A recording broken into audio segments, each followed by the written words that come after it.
Shalom, selamat pagi Bapak Ibu dan saudara-saudari yang dikasihi dalam Tuhan Yesus. Dari Bukit Sion Makale, kami kembali menyapa Bapak, Ibu, saudara-saudari pada pagi ini. Sebelum kita memulai aktivitas hari ini, mari kita membaca dan merenungkan firman Tuhan yang diambil dari Renungan Gereja Toraja Selasa tanggal 14 Februari 2023 dari bacaan Keluaran 20 ayat 1 sampai dengan 17. Namun sebelumnya, mari kita berdoa. Bapa di surga, kepadamu-lah kami angkat syukur dan penyembahan kami. Engkau selalu setia menuntun dan selalu memberkati hidup kami. Sebagai tanda iman dan syukur kami rindu akan membaca, mendengar, dan merenungkan firman-Mu saat ini. Tuntunlah kami melalui Roh Kudus-Mu, agar firman-Mu ini menjadi berita sukacita, menjadi nasihat iman, dan menjadi dasar hidup kami. Kami siap ya Bapa, berkatilah kami. Di dalam nama Tuhan Yesus Kristus kami berdoa. Amin. Keluaran 20 ayat 1 sampai dengan 17. Ke-10 firman. Lalu Allah mengucapkan segala firman ini. Akulah Tuhan Allahmu yang membawa engkau keluar dari tanah Mesir, dari tempat perbudakan. Jangan ada padamu Allah lain di hadapanku. Jangan membuat bagimu patung yang menyerupai apapun yang ada di langit di atas, atau yang ada di bumi di bawah, atau yang ada di dalam air di bawah bumi. Jangan sujud menyembah kepadanya atau beribadah kepadanya, sebab Aku Tuhan Allahmu adalah Allah yang cemburu, yang membalaskan kesalahan bapa kepada anak-anaknya, kepada keturunan yang ketiga dan keempat dari orang-orang yang membenci Aku, tetapi Aku menunjukkan kasih setia kepada beribu-ribu orang, yaitu mereka yang mengasihi Aku dan yang berpegang pada perintah-perintahku. Jangan menyebut nama Tuhan Allahmu dengan sembarangan, sebab Tuhan akan memandang bersalah orang yang menyebut namanya dengan sembarangan. Ingatlah dan kuduskanlah hari Sabat. 6 hari lamanya engkau akan bekerja dan melakukan segala pekerjaanmu.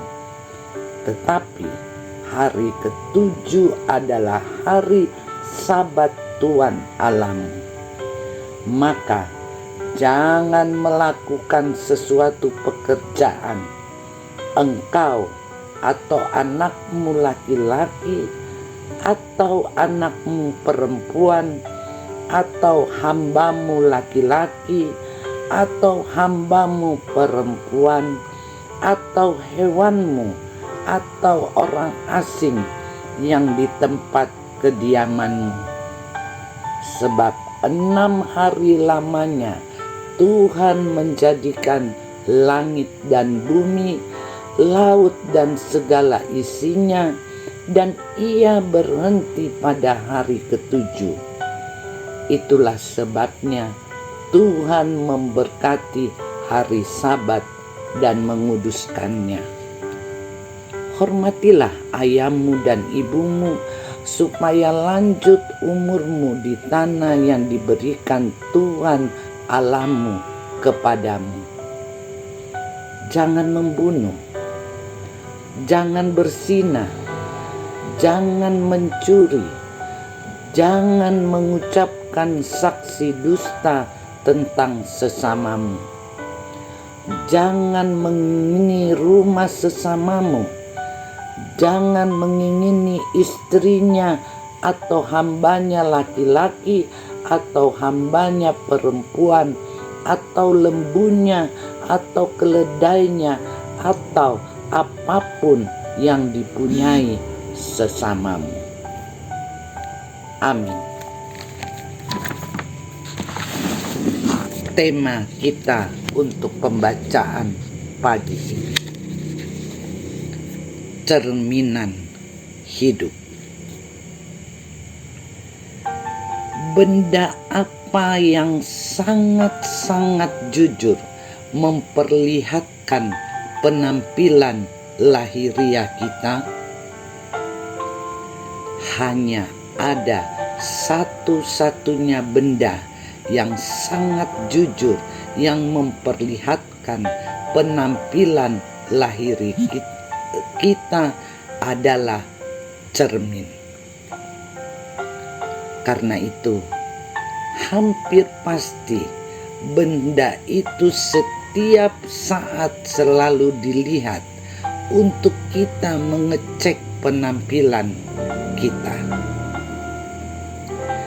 Demikianlah dengan hukum Tuhan yang berfungsi sebagai cerminan hidup orang-orang Kristen. Dari hukum Tauratlah manusia dapat mengenal dosa, dapat mengenal kesalahan yang dibuatnya, dapat mengenal kebenaran yang telah dilakukannya. Allah menghendaki umatnya untuk mewujudkan kesetiaan dan ketaatan terhadap titanya, terhadap firman-Nya dalam hubungannya dengan Tuhan dan sesamanya manusia. Dalam hubungan dengan sesama, kita patut menghormati orang tua, menghargai hak hidup sesama, menguduskan kehidupan seksual, menghargai hak milik pribadi orang lain, berperilaku jujur, dan mampu mengendalikan diri untuk tidak melakukan kejahatan. Ayat 12-17. Hukum Tuhan adalah tanda perjanjian yang ditetapkan oleh Tuhan dan diberlakukan bagi umat-Nya. Melalui hukum itu, Allah mau mengajarkan kita agar kita tetap memelihara hubungan yang kudus antara Allah dengan umat-Nya yang terjalin dalam kekudusan hidup anak-anaknya sehari-hari. Dalam Imamat 20 ayat 26 dikatakan, "Kuduslah kamu bagiku, sebab aku ini Tuhan, kudus, dan Aku telah memisahkan kamu dari bangsa-bangsa lain supaya kamu menjadi milikku. Oleh sebab itu, sebagai respon kita atas anugerah Allah yang telah menyelamatkan kita adalah patuh dan taat terhadap hukum-hukumnya. Taurat Tuhan itu sempurna, menyegarkan jiwa. Peraturan Tuhan itu teguh, memberikan hikmat kepada orang yang tidak berpengalaman. Mazmur 19 ayat 8. Bahkan Taurat Tuhan adalah jaminan kebahagiaan bagi orang yang mencintainya. Berbahagialah orang-orang yang hidupnya tidak bercela, yang hidup menurut Taurat Tuhan. Mazmur 119 ayat pertama. Amin. Mari kita berdoa. Terima kasih ya Tuhan Allah atas firman-Mu pada pagi hari ini, di mana firman-Mu mengoreksi kami, supaya kami selalu bercermin kepada perintah-perintah-Mu. Ampuni kami Tuhan, karena kami sering tidak membuka hati kami di dalam menerima firman-Mu. Kami mohon kuasa Roh Kudus-Mu membimbing kami, menuntun kami, supaya kami mampu untuk mewujudkan kesetiaan dan ketaatan terhadap firman-Mu dalam tingkah laku kami sehari-hari. Pada saat ini Tuhan, kami mohon pengasihan-Mu untuk umat-Mu yang sedang sakit dan yang sedang berduka. Engkau pulihkan, Engkau kuatkan, Engkau teguhkan mereka untuk melewati masa-masa yang sulit ini. Saat ini juga Tuhan, kami menyerahkan pemimpin-pemimpin bangsa kami dari pusat sampai pelosok. Berikan mereka hikmat, berikan mereka kebijaksanaan, berikan mereka kesehatan, sehingga damai sejahtera ada di bangsa dan daerah kami. Ampunkan dosa kami Tuhan, sehingga kami layak berseru kepadamu. Di dalam nama Tuhan Yesus Kristus kami berdoa. Amin. Demikian perenungan kita pada pagi ini. Selamat menjalani aktivitas hari ini dengan terus memuliakan Tuhan. Selamat pagi, Tuhan Yesus memberkati.